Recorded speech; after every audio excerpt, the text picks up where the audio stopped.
Hello friends, welcome to our YouTube channel. ఈ వీడియోలో మనం కొత్త ప్రోగ్రామ్ లాంచ్ చేస్తున్నాం. So current affairs from Hindu. ఇది ఒక special programme actually. UPSC mains అలాగే గ్రూప్ 1 మెయిన్స్ ఎగ్జామ్ని దృష్టిలో పెట్టుకొని మేజర్గా ఈ ప్రోగ్రామ్ చేయడం జరుగుతుంది. సో దీన్ని మనం వెబ్సైట్లో ఫ్రీగా ఇస్తున్నాం.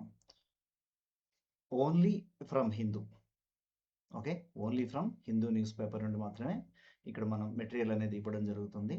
సో దీన్ని ప్రజెంట్ ఇంగ్లీష్ అలాగే తెలుగులో తీసుకురావడం జరిగింది.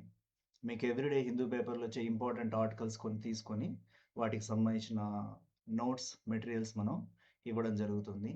ఇది ఎందుకు స్పెషల్ అనేది మనం మెటీరియల్ పరంగా చూద్దాం. యాక్చువల్లీ ఏంటంటే మీకు ఇక్కడ పేజ్ ఉంటుంది కరెంట్ అఫైర్స్ సంబంధించి ద హిందూ అని చెప్పేసి. ఇప్పుడు జనవరి 2026 నుండి స్టార్ట్ చేస్తున్నాం. 2 ఉంటాయి ఇక్కడ, ఇంగ్లీష్లో తెలుగులో 2 పేజెస్. సపోజ్ మీరు ఇంగ్లీష్ ఓపెన్ చేస్తే ఇలా ఉంటుంది మీకు. ఇది సెకండ్ నుండి పెట్టడం జరిగింది. ఇక్కడ నేను ఫస్ట్ కూడా పెడతాను ఇందులో. సో ఇలా ఇంపార్టెంట్ ఆర్టికల్స్ ఉంటాయి మీకు. థర్డ్ రోజు, ఫోర్త్, అలాగే ఈరోజు ఫిఫ్త్ కూడా పెట్టడం జరిగింది.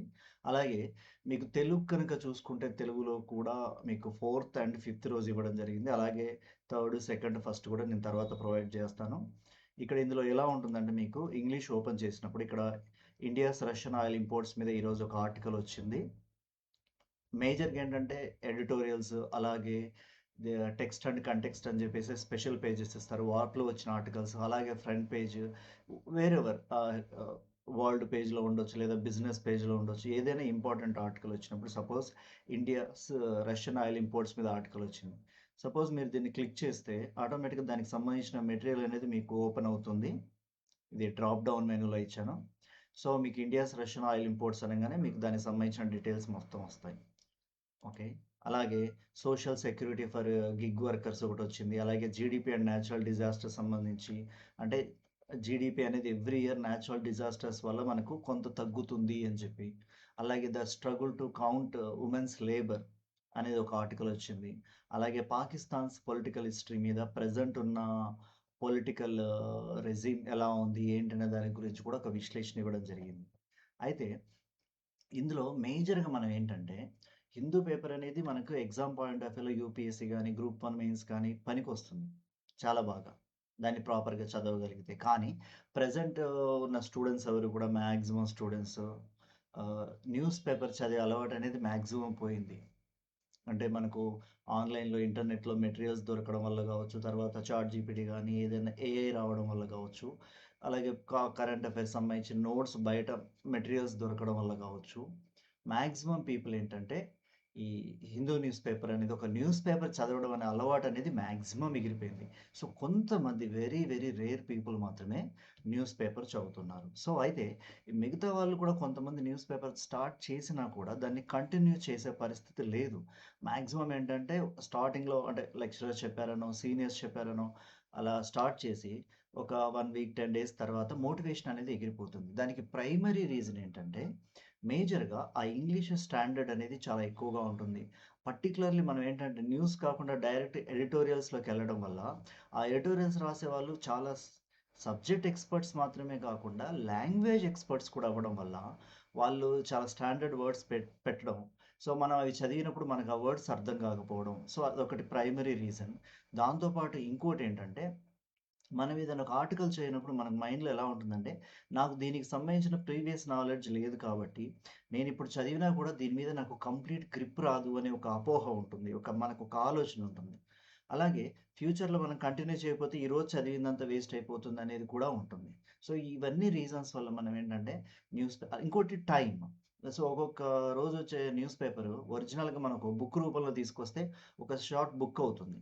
సో అంటే ప్రతిరోజు ఒక సెపరేట్ బుక్ చదివినట్టు అవుతుంది న్యూస్ పేపర్ చదవడం వల్ల. దానివల్ల మాక్సిమం మోటివేషన్ అనేది ఎగిరిపోతుంది. సో ఆ సమస్యను దృష్టిలో పెట్టుకొని దానికి సంబంధించి కూడా ఇందులో సొల్యూషన్ ఇవ్వడానికి నేను చాలా రోజుల నుండి అంటే తయారు చేసిన ప్రాజెక్ట్‌లో ఇదొక పార్ట్‌గా తీసుకొచ్చాను. సపోజ్ మీకిక్కడ నేనిప్పుడు ఇండియాస్ రష్యన్ ఆయిల్ ఇంపోర్ట్స్ మీద ఒక ఆర్టికల్ వచ్చింది. సపోజ్ ఆ ఆర్టికల్ నచ్చినప్పుడు నేను దాంట్లోంచి కంటెంట్ మాత్రమే తీయకుండా, మీకు ప్రీవియస్‌గా ఉన్న కంటెంట్‌ని కూడా దానికి అటాచ్ చేసుకుంటూ, ఒక ఓవర్‌వ్యూ తీసుకురావడం జరిగింది. అంటే అర్థం ఏంటంటే, మీరు ఈ ఆర్టికల్ గనక మొత్తం చదివితే, ఆ టోటల్ ఇష్యూ మీద మాకు ఒక అవగాహన, ఐడియా వచ్చేస్తుంది. అంటే ఇష్యూ ఎప్పుడు స్టార్ట్ అయింది? ఎందుకు స్టార్ట్ అయింది? ఎలా స్టార్ట్ అయింది? ప్రెజెంట్ ఎలాంటి పొజిషన్‌లో ఉంది? ఫ్యూచర్ ఎలా ఉండబోతుందనేది మనకు కావాలి. సో, దానికి సంబంధించిన మొత్తం మీకిక్కడ అంటే ఏంటి? అసలెప్పుడు 2022-24 మధ్య మనం రష్యా నుండి ఎంత ఆయిల్ ఇంపోర్ట్ చేసుకున్నాం. అలాగే తర్వాత 25లో కండిషన్స్ ఎలా ఉన్నాయి. ప్రెజెంట్ 26లో కండిషన్స్ ఎలా ఉండబోతున్నాయి అనేది మొత్తం స్టాటిస్టిక్స్, డేటాతో సహా మీకిక్కడ ఇవ్వడం జరిగింది. సపోజ్ మీరొక 5 మినిట్స్ ఆర్ 3 మినిట్స్ మీరు టైం పెట్టి దీన్ని గనక చదవగలిగితే చాలా సింపుల్‌గా, ఈజీగా మీకు అర్థమయ్యే లాంగ్వేజ్‌లో, అలాగే అర్థమయ్యే ఆర్డర్‌లో మీకు ఈ టాపిక్ మొత్తం ఉంటుంది. సో, దానివల్ల ఏంటంటే మీకు మొత్తం ఒక అవగాహన వచ్చేస్తుంది పర్టిక్యులర్ టాపిక్ మీద ఇది. అలాగే ఇదే టాపిక్ మళ్ళీ మీకు తెలుగులో ఉంటుంది. సేమ్ చూడండి. భారత ఇంధన భద్రతలో రష్యా చమురు, వ్యూహాత్మక మలుపులు, సవాళ్ళని జెప్పేసి ఇక్కడ ఒక ఆర్టికల్ ఉంది. సేమ్ మీకు ఇంగ్లీష్‌లో ఏదైతే చూసారో ఇక్కడ కూడా అలానే ఉంటుంది. అదే ఆర్టికల్‌ని సపోజ్ మీకు తెలుగు చదవడం కంఫర్టబుల్‌గా ఉంటే, మీరు తెలుగులో చదివిన తర్వాత ఇంగ్లీష్ చదవండి. లేదు నాకు ఓన్లీ ఇంగ్లీష్ అంటే ఇంగ్లీష్ చదవండి. లేదు నేను తెలుగులో మాత్రమే చదువుతాను. I'm Telugu medium student. నేను తెలుగు మీడియంలో రేపు ఎగ్జామ్ రాయబోతున్నాను అన్నప్పుడు చదవండి. అలాగే గ్రూప్ 2, గ్రూప్ 3 అలాగే మిగతా ఎగ్జామ్స్ రాసే వాళ్ళకి కూడా ఇష్యూస్ మీద ఒక అవగాహన వస్తుంది. టైం పెట్టి చదవడం వల్ల. ఓకే. అలా రిమైనింగ్ ఆర్టికల్స్ అన్నీ కూడా ఓకే. ఇది అది. తర్వాత social security for gig workers సంబంధించి కూడా ఆర్టికల్ ఒకటి ఉంది. ఈరోజొచ్చింది. సో, ఏంటది? దానికి సంబంధించిన బ్యాక్‌గ్రౌండ్ ఏంటి? ఎలా ప్రెజెంట్ కండిషన్ ఎలా ఉంది? ఇండియన్ గవర్నమెంట్ ఎలాంటి స్కీమ్స్ తీసుకొస్తుంది? అయితే ఈ గిగ్ వర్కర్స్ సంబంధించి కేవలం ఈరోజొచ్చిన మ్యాటరే కాకుండా మొత్తం ఓవరాల్ గిగ్ వర్కర్స్ సంబంధించిన సమస్యలేంటి? సవాళ్ళేంటి? దానికి ప్రభుత్వం ఎలా అంటే పథకాలు తీసుకొచ్చి వాళ్ళకి బెనిఫిట్ చేయడానికి ట్రై చేస్తుందనేది మొత్తం ఈ ఆర్టికల్‌లో ఉంటుంది మీకు. తర్వాత GDP and natural disasters. So, ఈ వచ్చిన ఆర్టికల్ మెయిన్ ఏంటంటే జీడీపీ వల్ల see this. In India, a country highly vulnerable to climate-induced catastrophes, natural disasters result in an average annual economic loss equivalent to 0.4% of its GDP. అంటే ఈ ప్రకృతి వైపరీత్యాల వల్ల ప్రతి సంవత్సరం మన జీడీపీలో గ్రాస్ డొమెస్టిక్ ప్రొడక్ట్‌లో మనం 0.4% లాస్ అవుతున్నాం. అంటే చాలా ఎక్కువ.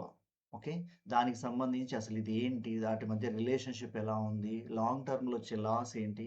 వీటన్నిటికి సంబంధించి ఈ ఆర్టికల్‌లో మీకు ఈజీగా అర్థమయ్యేలాగా ఉంటుంది. తర్వాత the struggle to count women's labour. అంటే వుమెన్ లేబర్ ఫోర్స్ అనేది ఎలా ఉంది? ఏంటి తెలుసుకోవడానికి కాన్సెప్ట్ మీద ఆర్టికల్ వచ్చింది. అదొకటి. తర్వాత లాస్ట్‌లో మీకు పాకిస్తాన్స్ పొలిటికల్ హిస్టరీ. అంటే స్వాతంత్రం వచ్చిన దగ్గర నుంచి పాకిస్తాన్‌లో జరుగుతున్న రాజకీయ అనిశ్చితి అనేది ఎలా ఉంది? అంటే ఎవరు ఎందుకు ఎక్కువ కాలం అక్కడ పరిపాలన చేయలేకపోతున్నారు? అంటే ప్రభుత్వానికి, అలాగే మత పెద్దలకు, అలాగే సైనిక అధికారులకు వీళ్ళందరి మధ్య క్లాషెస్ ఎందుకొస్తున్నాయి? సో, దానికి సంబంధించి ఇండియాకి అది ఎలాంటి సవాళ్ళను విసురుతుంది? దానివల్ల ఎలాంటి ప్రాబ్లమ్స్ వస్తున్నాయి?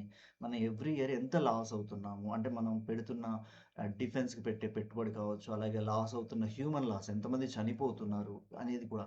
అంటే బికాస్ ఆఫ్ అక్కడ పొలిటికల్ స్టెబిలిటీ లేకపోవడం అనేది మేజర్ ప్రాబ్లమ్ ఇండియాకి. పాకిస్తాన్‌లో పొలిటికల్ స్టెబిలిటీ అని ఉంటే, మనం మన రిసోర్సెస్‌ని అనవసరంగా ఖర్చు చేయాల్సిన అవసరం ఉండదు. సో, దానికి సంబంధించి పొలిటికల్ హిస్టరీ ఏంటి అనేది డీటెయిల్స్ ఎప్పుడెప్పుడు ఏమేం జరిగిందనేది కూడా ఇక్కడుంది. అలాగే ప్రెజెంట్ ఆసిమ్ మునీర్ అండర్‌లో ఇప్పుడు ఎలాంటుంది? ప్రెజెంట్ కండిషన్ ఎలా ఉంది? సో, రీసెంట్‌గా వాళ్ళు అమెరికాకి వెళ్ళి, మళ్ళీ అమెరికా‌లతో టై అప్ అయ్యి, దానివల్ల ఇండియాకొచ్చే లాస్ ఇవన్నీ ఉంటాయి. సో, ఈ టాపిక్స్ కనుక మీరు ఫాస్ట్‌గా మొత్తం ఇవన్నీ చదవడానికి మీకంత 15, 20 నిమిషాలు పడుతుంది. సో, కానీ ఒక ఐడియా వస్తుంది. సో, మీ ఫ్రెండ్స్‌తో షేర్ చేసుకోవడం వల్ల మిగతాయి. అలాగే ఇందులో ఇంకోటేంటంటే నేను ఇది మొత్తం ఒక సిస్టమ్‌లా తీసుకొచ్చాను. సిస్టమ్ అంటే సపోజ్ ఇప్పుడు మధ్యలో నేను ఒక 3 డేస్ కనుక చేయలేకపోయాననుకోండి. ఏదన్నా వేరే కారణాల వల్ల, వేరే పనుల వల్ల ప్రాబ్లమ్ ఉండదు. నేను మళ్ళీ సపోజ్ 6, 7, 8 మిస్ అయ్యాననుకోండి. నేను మళ్ళీ 6, 7, 8 పెట్టి కంటిన్యూ చేయొచ్చు. లేదా 9థ్ నుండి కంటిన్యూ చేస్తూనే మళ్ళీ 6, 7, 8 పెట్టొచ్చు. సో, అలా నేను సిస్టమ్ తయారు చేసుకున్నాను. మీరు కూడా కంటిన్యూయస్‌గా ఆర్డర్‌లో మీకు టైమ్ ఉన్నప్పుడు day by day article by article మీరది చదువుకుంటూ, నేర్చుకుంటూ మీ ఫ్రెండ్స్‌తో డిస్కస్ చేయొచ్చు. మీరేదైనా ఎగ్జామ్స్‌కు టెస్ట్ సీరీస్ రాసేవాళ్ళైతే దానికి సంబంధించిన రిలేటెడ్ ఇన్ఫర్మేషన్ ఏదైనా ఉంటే కూడా ఇక్కడ చూసుకొని, దానికి ముందు రోజే చదువుకొని పోయి ఎగ్జామ్ రాయొచ్చు. సో, ఫైనల్ ఎగ్జామ్ టైమ్‌లో కూడా మీకివి బాగా యూజ్ అవుతాయి. లేదు మీరు కాపీ చేసుకొని మీ దగ్గర పెట్టుకుంటానంటే కూడా మీరు ఈజీగా కాపీ చేసుకోవచ్చు. ఈ టెక్స్ట్‌ని మీ దాంట్లో డేటాబేస్‌లో వేసుకోవచ్చు. ఈవెన్ మీరు మొబైల్ నుండి చదువుకోవచ్చు. లేదు మీకు బ్రౌజర్ సపోజ్ ఎడ్జ్ బ్రౌజర్ అనుకుందాం. ఇప్పుడు ఎడ్జ్‌లో అయితే ఇంకా అడ్వాన్స్‌డ్ వాయిస్‌లు కూడా అవైలబుల్‌గా ఉన్నాయి. అంటే ఏంటంటే, మీకు ఆర్టికల్ ఓపెన్ చేసేసి, ఆ ఆర్టికల్‌ని మీరు టెక్స్ట్ లోడ్ అని చెప్పేసి కొట్టగానే, మీకది ఆటోమేటిక్‌గా మీకు ఇండియన్ ఇంగ్లీష్‌లో చదివి వినిపిస్తుంది. సో, మీరెక్కడైనా ఉన్నప్పుడు వినొచ్చు. ఈవెన్ తెలుగును కూడా మీకది చదివి వినిపిస్తుంది. సో, అట్లా మీకిది చాలా యూజ్ అవుతుంది. దాంతో పాటు నేను మధ్యలో కొన్ని ఇన్ఫోగ్రాఫిక్స్ కూడా పెట్టి చూసాను ఎలా ఉంటుందని. సపోజ్ ఇప్పుడు చూడండి, రీసెంట్‌గా వెనిజువలా ప్రెసిడెంట్‌ని అమెరికా క్యాప్చర్ చేసింది, పట్టుకొని తీసుకెళ్ళింది. సో, దానికి సంబంధించి మొత్తం డీటెయిల్స్ అన్నిటిని ఒక ఇన్ఫోగ్రాఫిక్ రూపంలో ఇక్కడ ఇవ్వడం జరిగింది. సో, వీటిని చూస్తే మనకు ఒక ఐడియా వస్తుంది. వాట్స్ గోయింగ్ అని చెప్పేసి ఇంకా ఈజీగా విజువల్ ఆహ్, ప్రెజెంటేషన్ ఉంటే. ఓకే. దెన్ ఇప్పుడు సూర్యాస్త్రం వచ్చింది. దానికి సంబంధించి ఒక infographic. Next India silk values సంబంధించి ఒకటొచ్చింది. సో, ఇవి మీకు ఇంకా ఈజీగా అర్థం అవ్వడానికి పనికొస్తాయి. అలాగే యాసిడ్ అటాక్స్ అనేటి ఇండియాలో ప్రెజెంట్ ప్రాబ్లమ్స్ ఎలా ఉంది దానికి సంబంధించి. తర్వాత రీసెంట్‌గా వెనిజులాకు సంబంధించి American policy towards American nations అంటే నార్త్ అమెరికా గానీ, సౌత్ అమెరికా గానీ, యూరప్ కానీ, ఏషియా కానీ వీటన్నిటికి సంబంధించి ప్రెజెంట్ అమెరికా వ్యూహాత్మకంగా తన పాలిసీని ఎలా చేంజ్ చేసుకుంది? ఎందుకలా చేంజ్ చేయాల్సొచ్చింది? ఇవన్నీ కూడా మనం ముందు ముందు నేను కూడా ఈ టాపిక్స్ మీతోటి డిస్కస్ చేస్తాను. టైం ఉన్నప్పుడు నేనే చెప్పి మాట్లాడతాను. Each and every article one by one నేను చెప్పుకుంటూ వెళ్తాను టైం ఉన్నప్పుడు. ఈవెన్ లైవ్‌లో కూడా చూద్దాం దీన్ని. సో, ఇది మీకు చాలా యూజ్ అవుతుంది. అలాగే మీ ఫ్రెండ్స్ కూడా ఉంటే షేర్ చేయండి. మీరే ప్రిపేర్ అవుతున్న వాళ్ళైతే మీకేదైనా డౌట్స్ ఉన్నా కూడా మా ఫేస్‌బుక్ అండ్ టెలిగ్రామ్ గ్రూప్‌లో మీ ఒపీనియన్స్ ఏవున్నా కూడా చెప్పండి. మీకేదైనా ప్రాబ్లమ్స్ ఉన్నా గానీ, మీకు ఇంకా ఏదైనా కావాలన్నా కూడా, ఇంకా ఏదైనా ఐడియాస్ ఉన్నా కూడా నాకివ్వండి. Definitely we will okay. మనం వర్క్ చేద్దాం దాని మీద. All the best. మళ్ళీ నెక్స్ట్ వీడియోలో కలుద్దాం. మా యూట్యూబ్ ఛానల్ సబ్స్క్రైబ్ చేసుకోండి. ఓకే. నెక్స్ట్ వచ్చే అప్డేట్స్ మీకొస్తాయి. ఓకే. Thank you.